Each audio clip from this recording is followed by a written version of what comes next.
سرسایه په هر مسلمان باندې واجب نه ده. سرسایه ورکول په هغه مسلمانانو واجب ده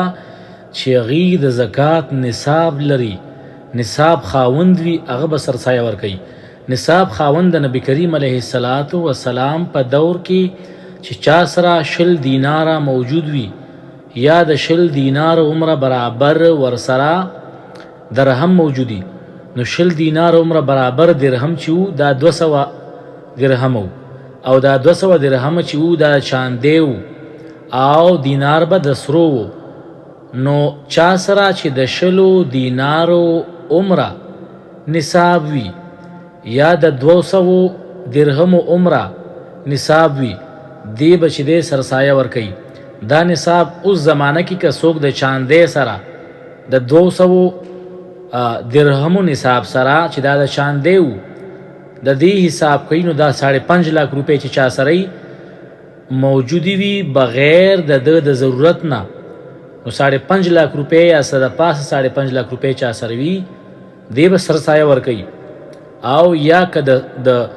20 دینارو د 20 دینارو عمر نصابی، نو دینار د سرو زرو، نو 7.5 تولې سونې عمر پیسې چې چا سره که څوک دا نصاب حسابوي، پیغمبر علیه السلام نصاب چې حساب کړی دا 20 دینارو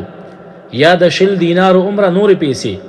هغه وخت کې سونا او لوښي او دا څیزونه په نصاب کې نه وو،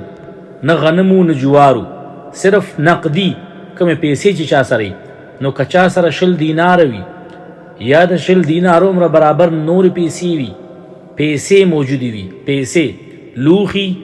یا د کور سامان یا سورلی یا سونا یا چاندی نه بلکې پیسې، خو بیا امامانو صاحبانو داسې کار وکړو چې دی ویل چې کیدای شي دا پیسې بدلې شي، نو دی وتللې، نو چې 20 دینار یې وتلل دی نه 19 تولې سونه جوړه شوه، او د 20 دینارو عمره نورې پیسې هغه وخت کې درهمو، نو 200 درهمه د 20 دینار عمر قیمتو،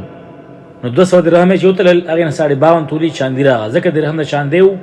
او دینار د سونې و. نو هغه وخت کې خلکو ویل چې چا سره د 19 تولو سونې عمره پیسې وي یا د 52 تولې چاندي عمره پیسې وي، 200 چې کوم درهم هغه د سونې هغه د چاندی و، نو چې وتلل 52 تولې چاندي راغله، او دا 20 دینار چې وو دا 7.5 تولې سونه وه. د دې سونې عمره پیسې چې نن سبا چا سره یي 7.5 تولې سونه دا د نصاب خاوند دی، یا د دې سونې عمره برابرې نورې پیسې ورسره وي، افغانۍ پاکستانۍ د هر ځای پیسې، نو هغه چې چا سره وي دی نصاب خاوند دی. خو نن سبا زموږ مولیانو چې 52 تولې چاندي به اخلي، سونې پیسې به نه اخلي، ځکه چې هر سړي باندې زکات راشي، هر سړي باندې سرسایه راشي، هر سړی پکې راګیر شي او موږ ته پیسې ورسي یا خلکو ته پیسې ورسي، الله ته پته. نو لہذا دا سرسایه به هغه خلک ورکوي چې څوک نصاب خاوندان وي، چا سره د 7.5 تولې سونې عمره پیسې وي، یا که څوک د چاندی نصاب اخلي 52 تولې چاندي عمره پیسې وي، 52 تولې چاندی عمره پیسې چا سره وي د خپل ضرورت نه زیاتې، دی به چې دی سرسایه ورکوي. او د سرسایې تعلق دې سره نشته چې سرسایه نه یې ورکړي سا روجې نه قبلیږي